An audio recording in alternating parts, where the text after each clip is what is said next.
Hi, friends. So today's lesson should be for Wednesday, April 3rd.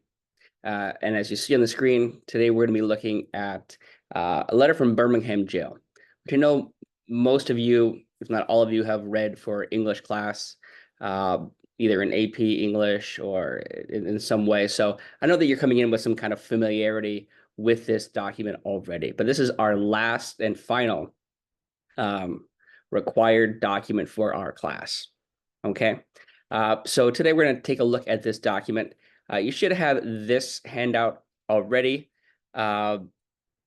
which again, we should be familiar with the handout structure and everything. But today we're going to look at just some specific paragraphs together. So I'm going to read the instructions with you. Just please follow along, annotate with me as I go through, because as you know, I'm not there with you. But this should help you to better understand like the big ideas from this document and how they relate to our AP government and politics class. So as we read the text, consider how King, as our author, develops an argument for how social movements should seek to expand civil rights. Try to identify the evidence that Dr. King uses to support his argument. Then think about the implications of his argument in terms of how it suggests social movements should seek to influence policy and how his argument might influence other social movements, like the ones we'll look at tomorrow, like the women's movement. Okay. So before we look at the document itself, I want to make sure that we have some background information, some context for what King was writing about and why he was writing. Okay. So got my notes here. So first, Birmingham, Alabama. Okay, he's writing from Birmingham jail. So Birmingham, Alabama in 1963 was one of the most racist, most segregated cities in the United States at that time.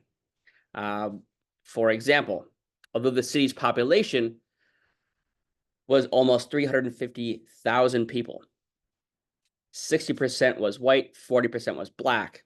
Okay. But although that fact was the case, Birmingham had no black police officers, had no black firefighters, no black sales clerks in department stores, no black bus drivers for public buses, no black bank tellers, no black store cashiers. They were relegated to second-class citizens. The unemployment rate for black people in Birmingham, Alabama was 2.5 times higher than that for white people at that time. The average income for black employees in the city was less than half of white employees for doing the same exact job. Racial segregation of public and commercial facilities throughout Jefferson County, where Birmingham is, was legally required. The law required racial segregation. And it covered all aspects of life. And it was rigidly enforced, right? The police officers were required by oath to enforce segregation by race. Last point here is only 10% of the city's black population was registered to vote in 1960. So again, King's writing here in 1963, but only 10% of eligible black population in Birmingham was registered to vote. Over 90% were not registered to vote. The Commissioner of Public Safety for Birmingham, Alabama, was known as Bull Connor. Okay. He was a white supremacist and was strongly opposed to civil rights and integration. So he was the one who was in charge of the police force there in Birmingham, and it was his strategies and tactics that you see up in the top two pictures there, where you see dogs being used to attack children, water hoses being used to try to prevent the protesters from protesting to try to end segregation in the city. King and his Southern Christian Leadership Conference, that was a group that Dr. King had founded to try to resist and fight back against uh, racism and segregation. And their main goals in this campaign was, one, the desegregation of Birmingham's downtown stores, to desegregate those stores for fair hiring practices in shops and city employment, the reopening of public parks, because Bull Connor had closed public parks rather than integrate as he was supposed to do from due to the Brown versus Board decision. He closed those parks. King and his SCLC was trying to reopen those public parks. And he also wanted the creation of a biracial committee to oversee the desegregation of Birmingham's public schools, because the city, just like other cities throughout the South, was resisting and fighting back and pushing back against the Brown decision, taunting and daring Eisenhower and Kennedy at this point to enforce that Brown decision. Okay. And then he was arrested at this point, as you see down there in the picture. He was arrested for disobeying a court order against the demonstration. There was an injunction that said that the SCLC and the group could not parade without a license. And so by disobeying that court order, he and others were arrested for their demonstrations. And he's writing this letter as a response to white Southern religious leaders who thought that, as you'll see in a bit, that his actions and his group's actions were untimely and unwise, that they could have and should have come up with better actions and better decisions. And you'll see here how King kind of pushes back and resists those feelings, those sentiments from those white Southern religious leaders. Okay, so the document itself. Okay, so I have noted here several different paragraphs that I want you to take a closer look with me at. So I'm going to read through those paragraphs with you. Okay, I've highlighted some portions, and I would like you to just annotate, listen and annotate with me, so that you have the best possible information to help you to best understand this document. So in paragraph 1, King writes that in any non-violent campaign, there are 4 basic steps. First, the collection of the facts to determine whether injustices are alive in that community. 2, negotiation. 3, self-purification. And 4, direct action. He notes that we have gone through all of these steps in Birmingham, that African Americans have gone through each of those steps in Birmingham, leading them to seeing direct action as a necessity. There can be no gainsaying of the fact that racial injustice engulfs this community. Birmingham is probably the most thoroughly segregated city in the United States. Its ugly record of police brutality is known in every section of this country. Its unjust treatment of Negroes, and Negroes, he's just referring to African Americans. That was the term at the time that African Americans used to identify themselves.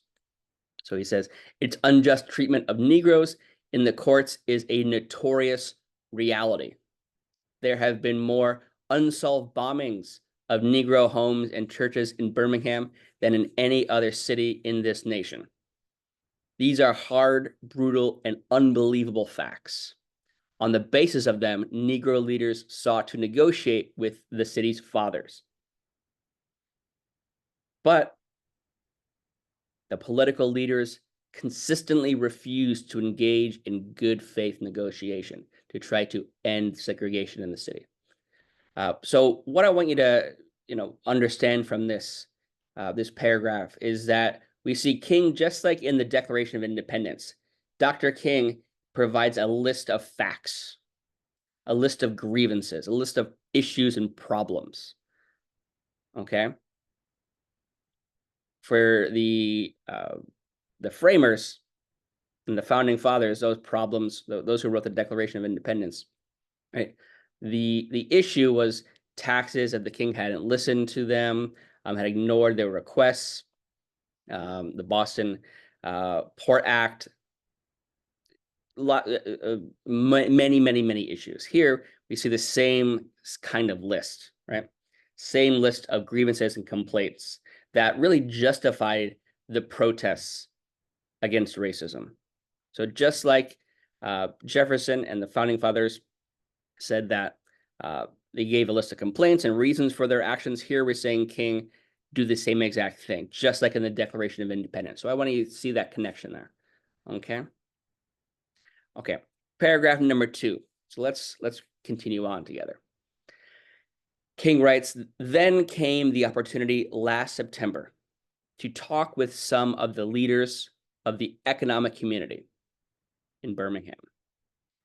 In these negotiating sessions, certain promises were made by the merchants, such as the promise to remove the humiliating racial signs from the stores. So there was a process of negotiation. So we see here, they realized that there was, that injustice was alive in Birmingham.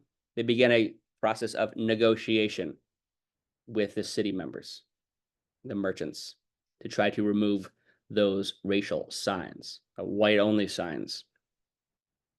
On the basis of these promises that those racial signs would be removed, Reverend Shuttlesworth and the leaders of the Alabama Christian Movement for Human Rights, was a similar organization to that of King, but located in Alabama. They agreed to call a moratorium on any type of demonstration. So they thought that they were in good faith negotiations, that there was no need for any direct action if the white merchants would just kind of back down. However, as the weeks and months unfolded, they realized that we were the victims of a broken promise. The signs remained. As in so many experiences of the past, we were confronted with blasted hopes, and the dark shadow of a deep disappointment settled upon us.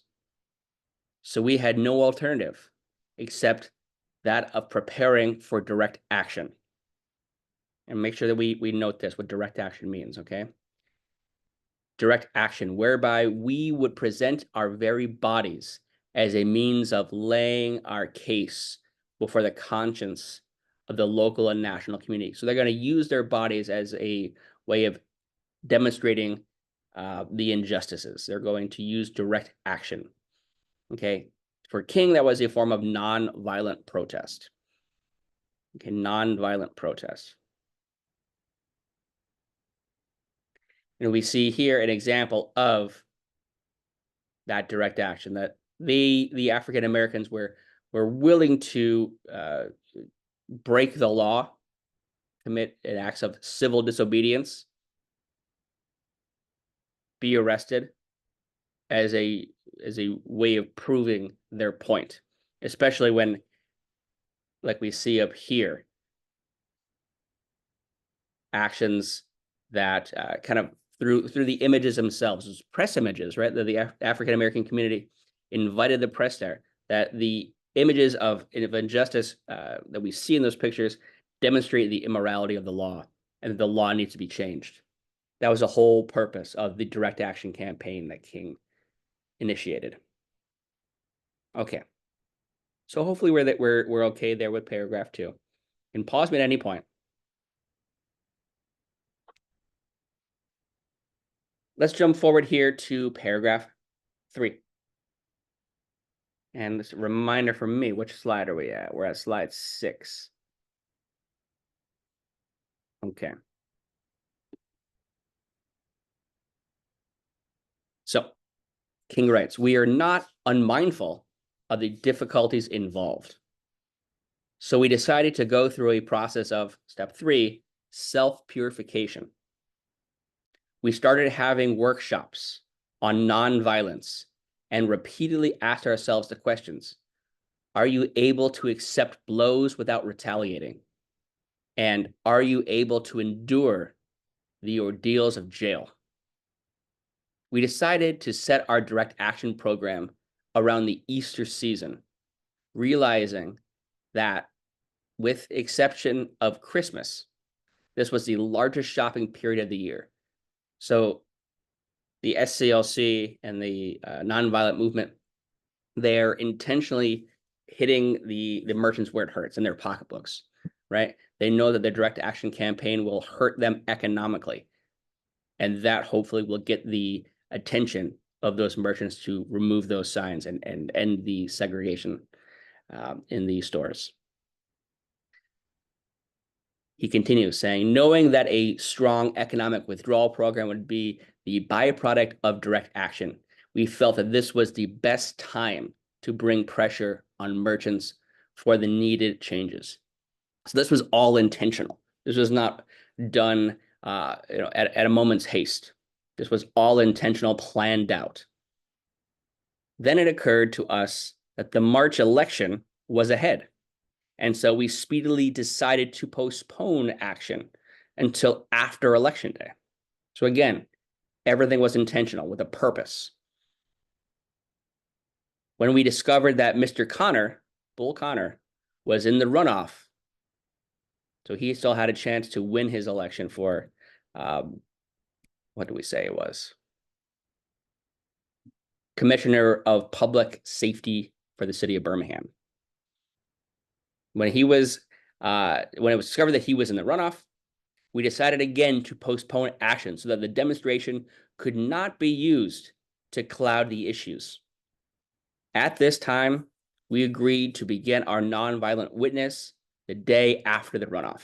So again, everything intentional, everything with a purpose. They didn't want to be used as a political pawn for Connor to win an election.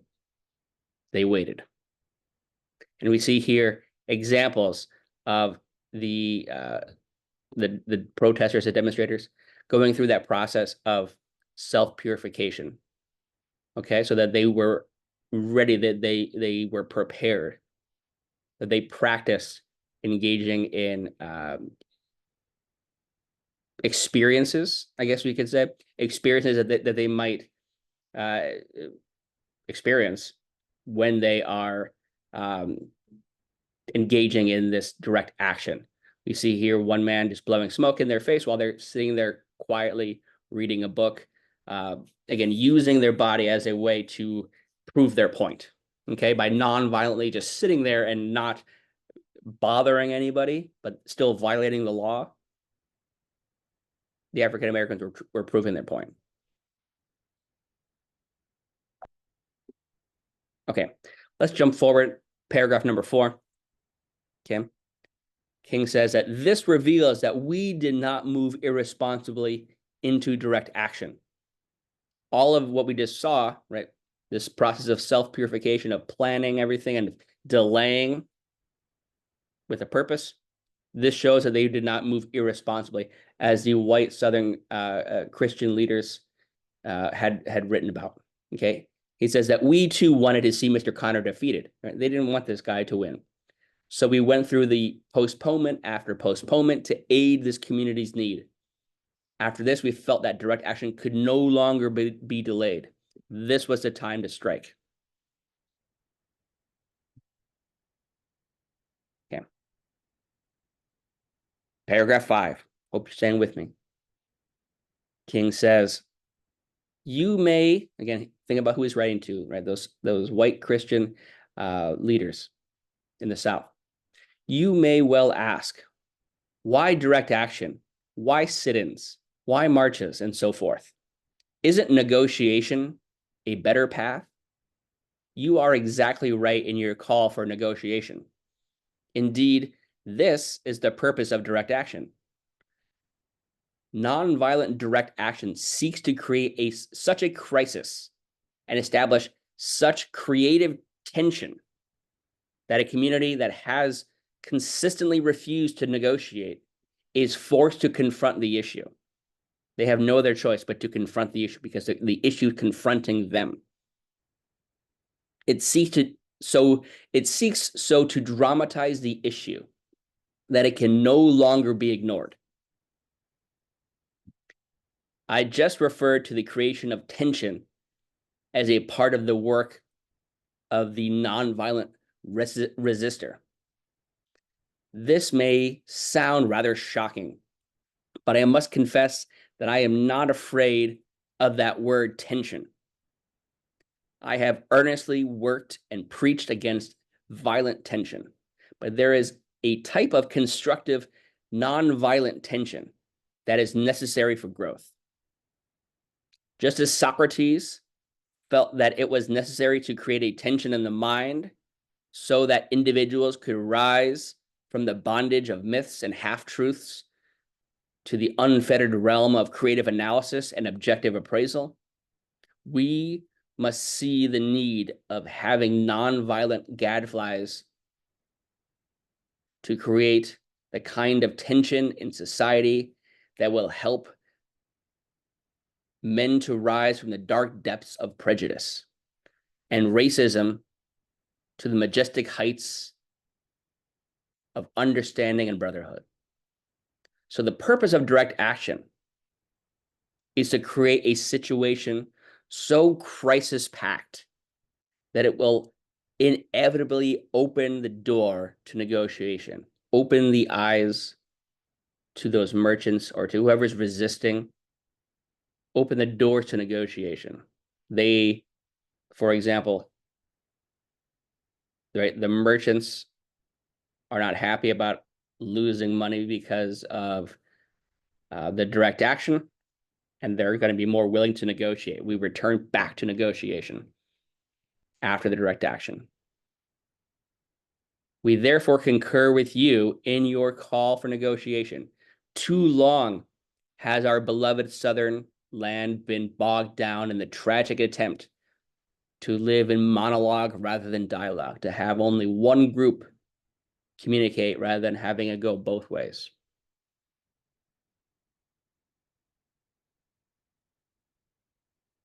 Paragraph number 6.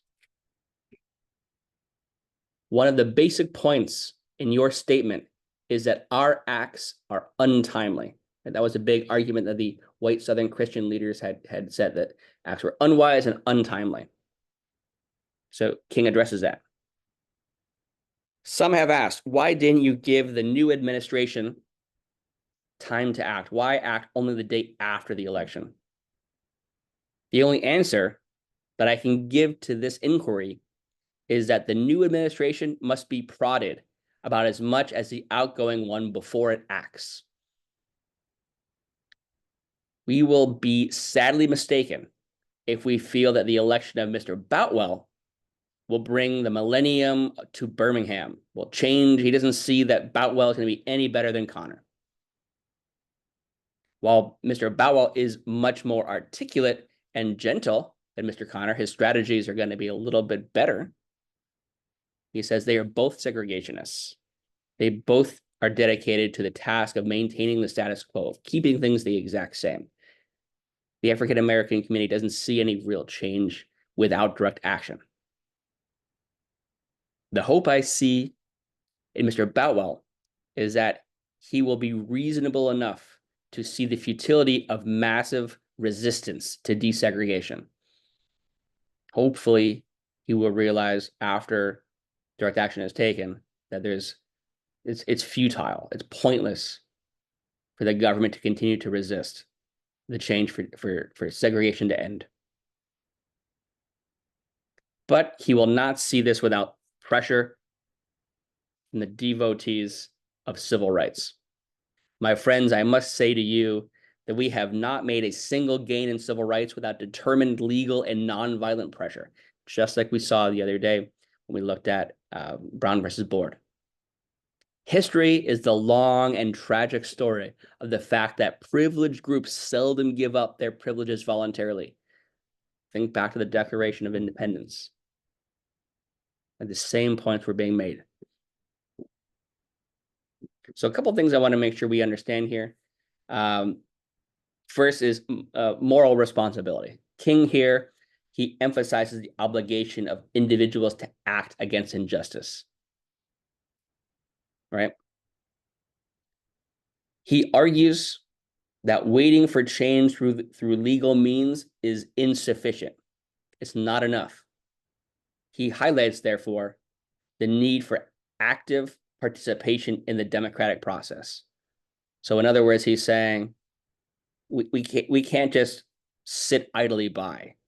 We need to engage. We are called to engage in the democratic process.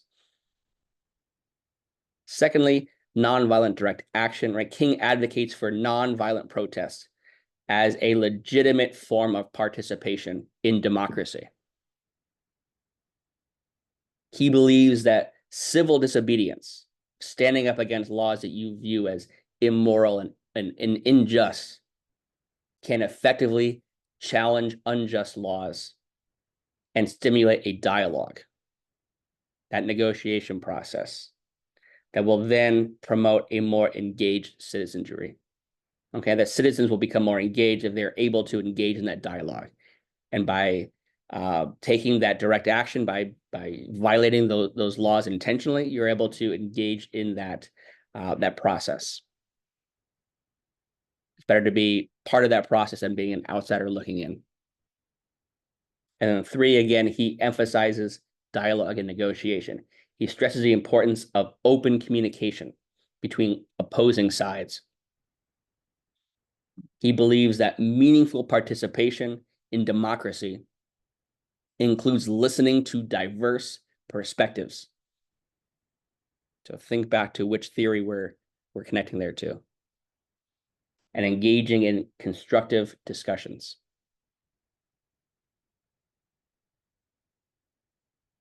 All right. A couple of things I want to make sure that we understand there. And then our connections to foundational documents. All right. So first, we see connection to the Declaration of Independence, that there is a fulfillment of the ideals that are being set forth in that document, that all men are created equal. If that's true, if the purpose of government is to protect natural rights, well, then everything that African Americans are doing in Birmingham and the entire civil rights movement is justified. They're just fulfilling the American dream. Secondly, we see a reflection of the preamble of the Constitution, that we, the people, are the source of governmental power, that the citizens who are engaged in that process are being represented. They are the source of the government, right?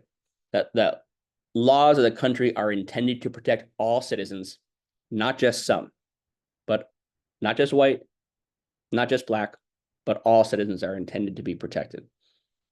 And if that's not the case, then civil disobedience is necessary. Direct action is necessary. Nonviolent direct action is necessary. And then third point, connecting it back to the 14th Amendment and the Equal Protection Clause, the fact that states cannot deny any person equal protection of the law. That was the case. That's what we saw in Birmingham. That's what we saw in Georgia. That's what we saw in Tennessee. That's what we saw in South Carolina, across the board in the South. And so because states were denying the equal protection of their citizens, the civil rights movement, again, was justified. So that's the end there of our lesson on Letter from Birmingham Jail.